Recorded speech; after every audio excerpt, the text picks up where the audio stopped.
are. Good afternoon, Arkansas. Thanks for tuning in. It's 4:30 on Monday, and that means you are listening to Union Station. This is where we talk all things labor, workers rights, contracts, all of the above. And I'm glad you're here. I hope you all had a great weekend.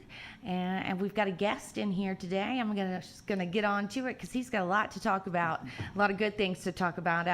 The other day I mentioned we're going to have a person from the IBEW, which is the International Brotherhood of Electrical Workers. We have Mr. Shannon Walters with us. Good afternoon, Shannon. Good afternoon, Jessica. Thanks for inviting me to come by today. Oh, it is our pleasure to have you. I built you up last week. I talked about this wonderful code of excellence that IBEW has, and I've heard about it. Even up in Washington, where the international IBEW has been talking about it and using it across the country. So we are excited to hear about it today. Well, I'm excited to tell you about it. Code of Excellence has been working well both in the United States and in Canada. And for anybody that wants to see a little more about it, there are actually videos available at the IBEW's website at ibew.org. And you can see how this program is really engaging both labor and management to try to do the best we can do. And at a local level, I represent electrical workers working for Energy, which is the power company for most of us in Arkansas. And our local, IBEW Local 647, represents power plant workers and linemen over about 2/3 of the state. And over the last year, we first rolled out the Code of Excellence program in our fossil operations at our coal plant in Newark, and also in a gas and hydro facility near Malvern. And we had good success. Last fall, we were able to roll out and implement the Code of Excellence program at the nuclear plant near Russellville. And that's been very successful. And throughout the first quarter of this year, we've been rolling out the Code of Excellence for our distribution workers and transmission workers, the people that actually drive the big white trucks to your house to turn the lights back on. Oh, wow. And we've seen really good things from the Code of Excellence. It's helping build more positive relationships between our union members and management. And it's really seeming to open up lines of communication and build respect. So we're really excited about what the future has to offer. That does sound exciting, and it's something I think that we all need to discuss. Now, you talked about how the Code of Excellence you launched it here and there and there. Now, it seems like, I know that IBEW represents many different kinds of workers. It seems like this Code of Excellence knows no boundaries. So we can be applied regardless of sector, I guess you would say, of work. Is that correct? That's exactly right. As a matter of fact, the IBEW is probably one of the most diverse labor unions in the country because we represent people, who are working in the construction industry. That would be the electrician that's pulling wire and running conduit out on a construction job site, building a hospital or a factory. We also represent utility workers, which is the branch that I'm in, that our local union represents. And we're the people that either make electricity or help get it to your house through distribution and transmission lines. We also represent manufacturing, and we've got a couple of sister locals here in Arkansas, in Pine Bluff and also in El Dorado. We have people building electrical transformers in Pine Bluff, also electrical meters in El Dorado. We actually represent people in television and broadcast, telecommunications. We have a sector that represents railroad workers, oddly enough, and we even have one of our sister locals here in Little Rock that represents railroad workers.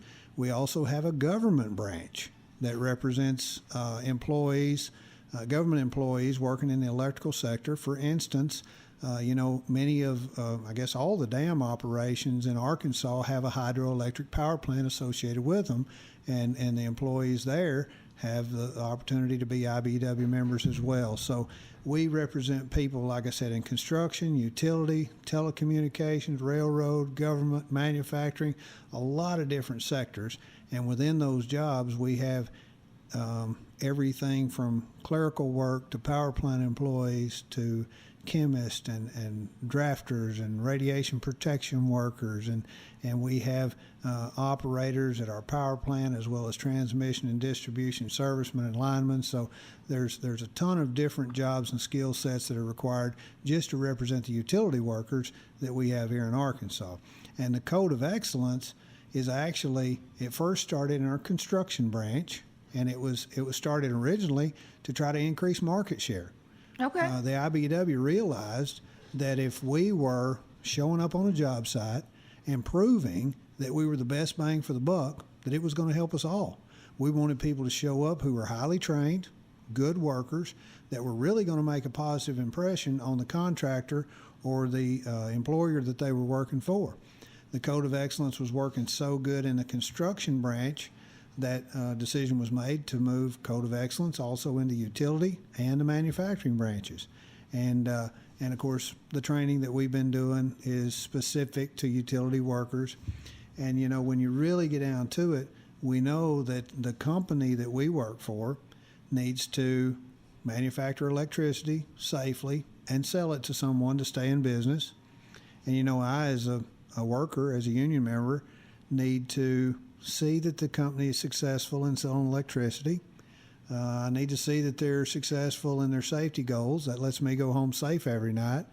And when you get right down to it, if I don't help the company safely make electricity and get it sold to somebody, I'm out of a job too. So we really got a whole lot in common to make sure that we're doing the best that we can do to provide safe, reliable electricity to our customers, and to make sure their workers stay safe, and building positive relationships that just ultimately help us all.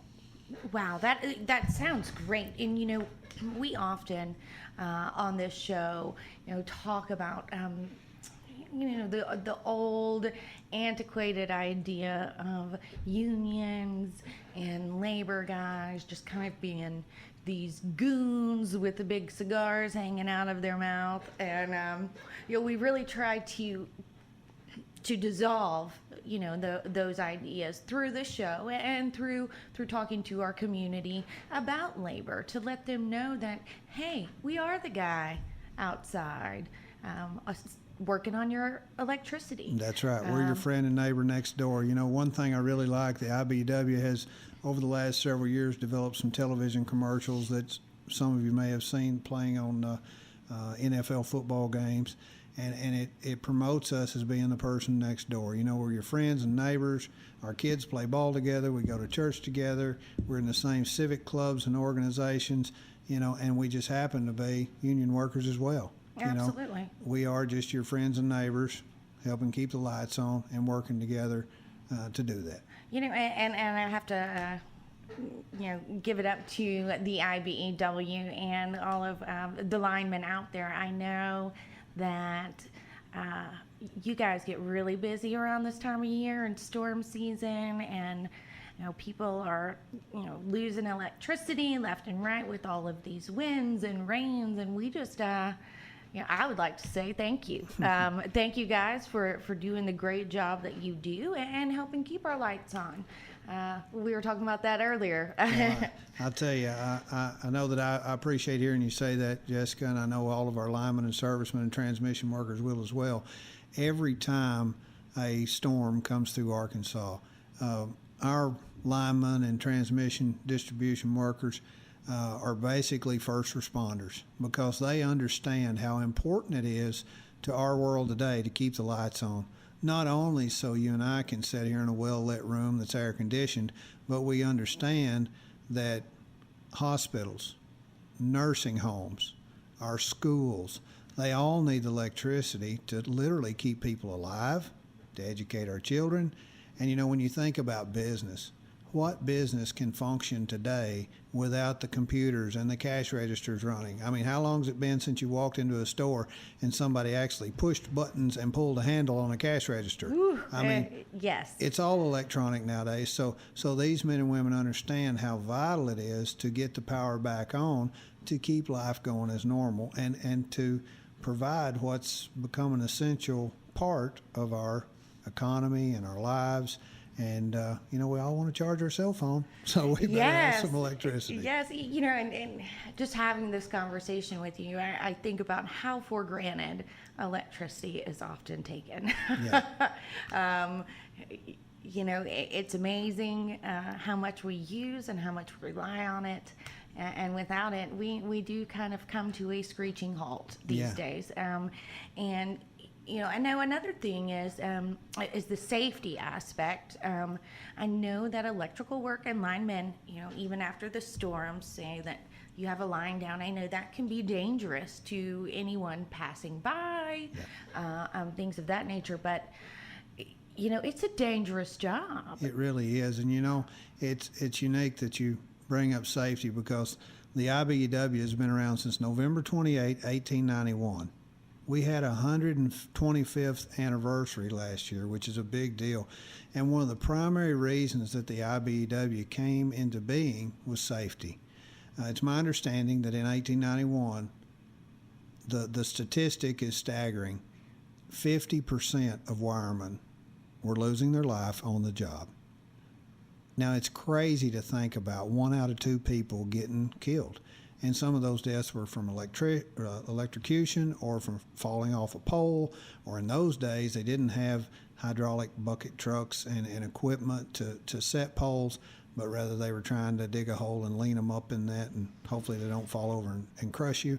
But the work was so dangerous that people banded together and they said, look, we've got to get some safety standards in place. This work is literally killing us. And so one of the primary drivers since day one has been safety with the IBEW.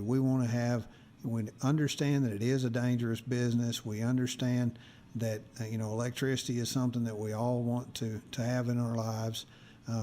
But through our efforts, nowadays there are all sorts of safety rules and procedures that are in place.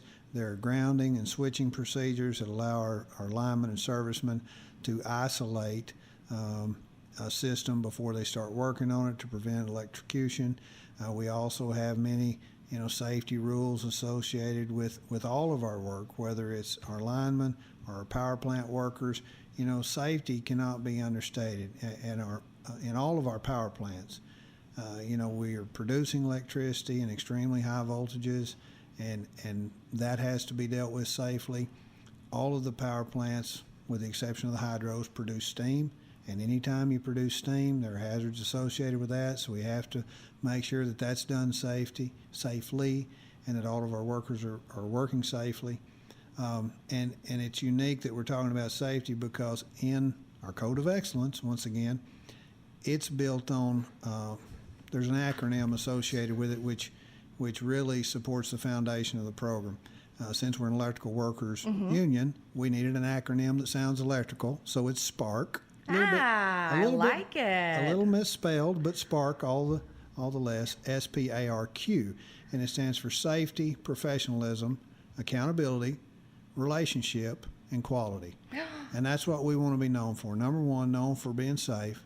We also want to be known for being professional, and by that I mean when you see one of our guys pull up in the big white truck, he's going to do a good job. He or she's going to be professional. They're going to be putting their best foot forward. We all want to have a sense of accountability, and that being that I do the right thing because it is the right thing. We want to be relational people, not only with our customers, but also with our coworkers and even with management. We want to work together to meet the goals that we both have in common, and we want to be doing quality work. We want people to know that when they call the IBEW, they've got someone who has been through an apprenticeship, they're trained, they're qualified.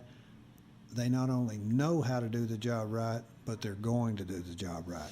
Yes, absolutely. And going back to the Code of Excellence, like you were talking about, you talked about the commonalities that labor and management have, and one of the kind of union myths, right, is that we want to bust up the companies, which is insane. Absolutely. If you bust up the company, you don't have a job. Right. So, tell me about the code. We have a labor management conference that I'm really excited. I believe y'all are going to come in and talk about this there as well. But what that does is really try to bring labor and management together to address things that we both, whether it has problems or best practices or how we can work together. Because I think the strongest workplace would have a strong union, great management, fantastic contract, and I think that business would do, it would be amazing if you have all of those three things. So how do you roll out your code of excellence to these companies? Well, actually, the first thing we do is we went to Energy and said, look, the IBEW has this program. It's our program. The IBEW developed it, we implement it, and we're planning on implementing it for our local union. And we asked the company if they would like to partner with us in this. And normally when I sit down with a group of whether it's plant management or any of the managers for Energy and say, look, we got this program, we're encouraging people to be safe, professional, accountable, relational folks that do quality work. They seldom ever run screaming from the room. But instead they say, man, that sounds great. So we actually have training sessions that we've had in all the different aspects of our work. We started in our fossil operations, which are the coal, gas, and hydro plants. Then we went to the nuclear plant last fall and rolled out the program. And then we rolled it out in distribution the first quarter of this year. And in all these training sessions, we sit down with people, we show a video that tells about the Code of Excellence and how it works well and how it's improved safety records and relationships in the companies that have used it. But normally, there's a particular point in that training session that I ask people just a very basic question. And I say, when you get right down to it, what's the main thing that the company wants to do? And without fail, the number one answer every time, make money. Yes. The company wants to make money. Always. Say, okay, we got that. What else is really important to the company? And normally somebody says, well, you're all the time hearing something about safety.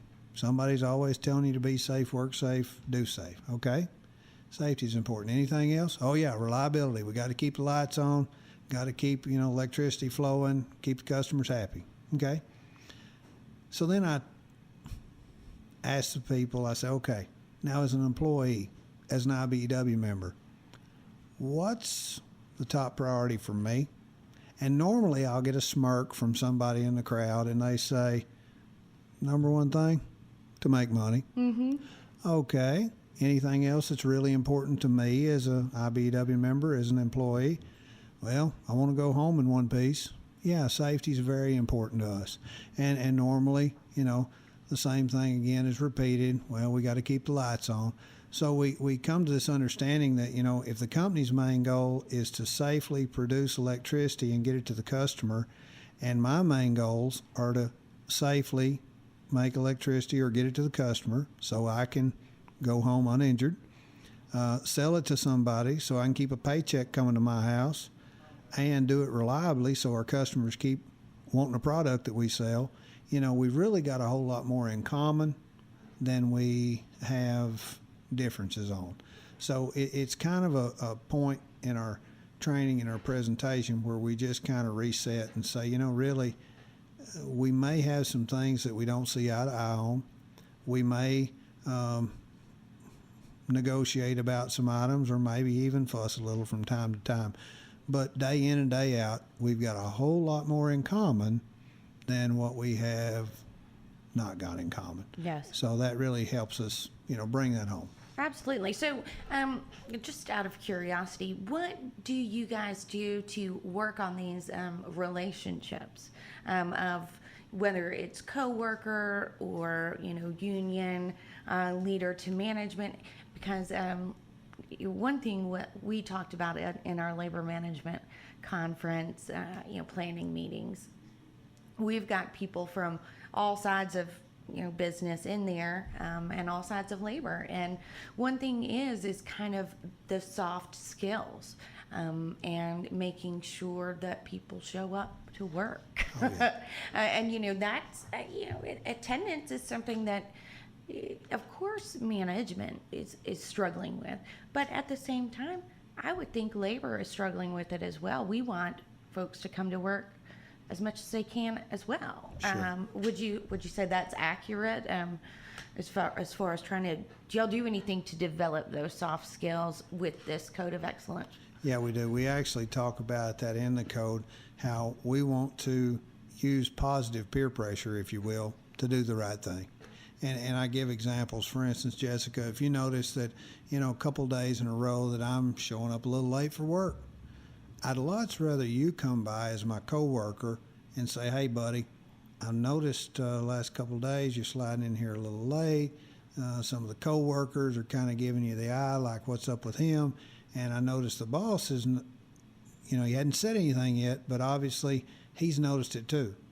And if you ask me, why don't you correct this issue before it turns into a problem? Then that's beneficial for us all. You've encouraged me to tighten up and do the right thing. I haven't gotten in trouble with the employer.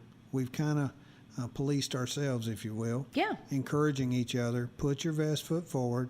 Another thing we do is say, hey, we want to have some team spirit, if you will. This is Arkansas. A lot of people like to cheer for the Razorbacks. They do. Yeah. I didn't have a Razorback in my office when you came over.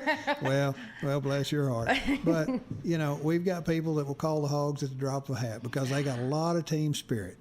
And I've heard that take place multiple places. Well, in the IBEW, we want people to have some team spirit too. And I've encouraged people. I said, really and truly, when it gets down to it, cheer for whichever ball team that you want to, but be sure and cheer for the IBEW because that's our team. And we want people to be talking to each other and say, Shannon, if you are, showing up late or not doing high quality work or whatever the problem, you're making our team look bad. Yeah. Have enough team spirit to put that best foot forward because, again, we want our reputation to be the best of the best. And there's a lot riding on that. So we want everybody to be keeping that front and center. And if I forget, you remind me. If you forget, I'll remind you. And that helps build that relationship.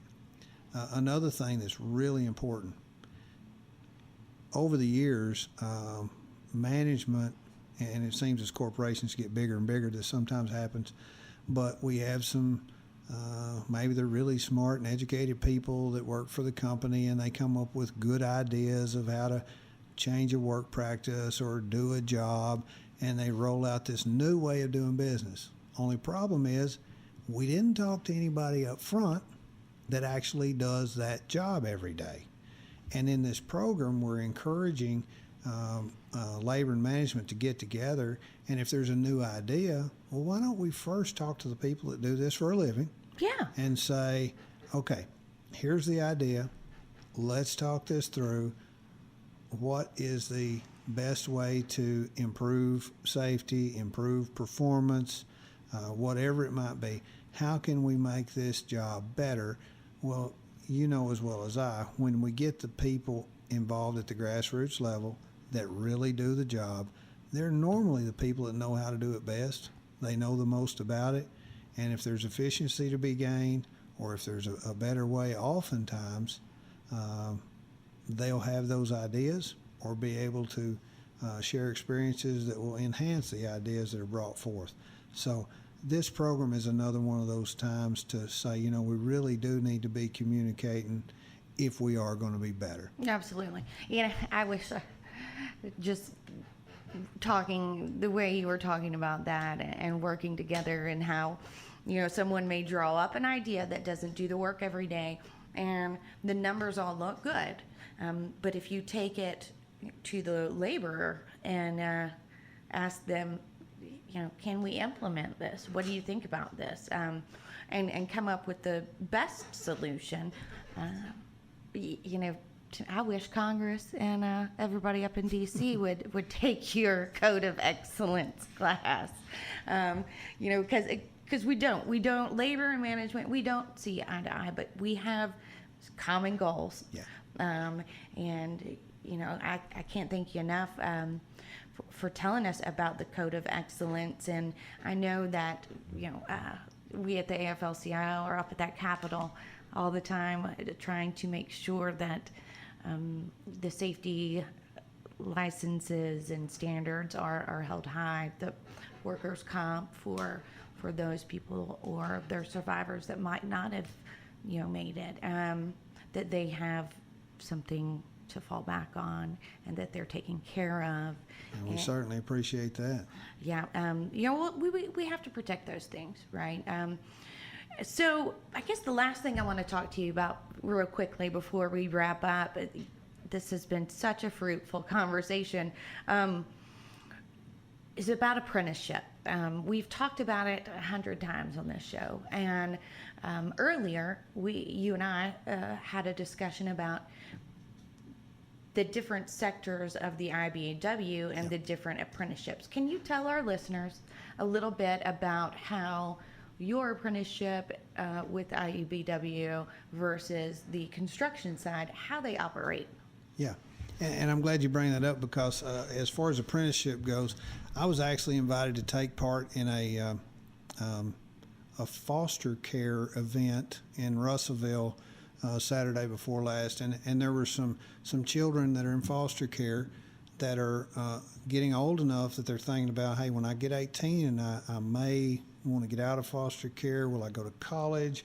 Will I go get a job? What will I do? And we wanted to talk specifically about opportunities at the nuclear plant, but also opportunities in the electrical industry. If a young person, and for our listeners, if there's a young person listening or a parent or grandparent that says, my grandchild is looking for a good career, electrical work is a great career. And here in Little Rock, IBEW Local 295 is the construction local. Local 295 is also a Code of Excellence local. And if a young person has an interest in being an electrician, actually working construction, building houses, building factories, buildings, and working on electrical machinery, they can get that training from IBEW Local 295. They fill out an application, they begin an apprenticeship program, and one of the best things about it, as opposed to going to college where I have to pay to go to college, I get paid while I learn in an apprenticeship. Yes. As I'm learning the trade, I'm getting paid a nice wage. And you're not riddled with debt. That's it. And the more I learn, the more I make. So it just keeps getting better. And the job opportunities are not only in someone being an electrician, pulling wires and wiring up breakers and running conduit through factories, but also there are opportunities in electronics to work in a power plant or a factory with the electronics instrumentation and controls department. There's also some software and computer work that's sometimes available. And talking to a construction local, whether that's Local 295 in Little Rock or maybe 1516 out of Jonesboro, 700 in Fort Smith, there are a lot of opportunities here. 436 down in El Dorado, a lot of places that a person could start an apprenticeship, learn the trade, and have a good job for a lifetime. Yes. And with our employees in Local 647, we represent people that work for energy.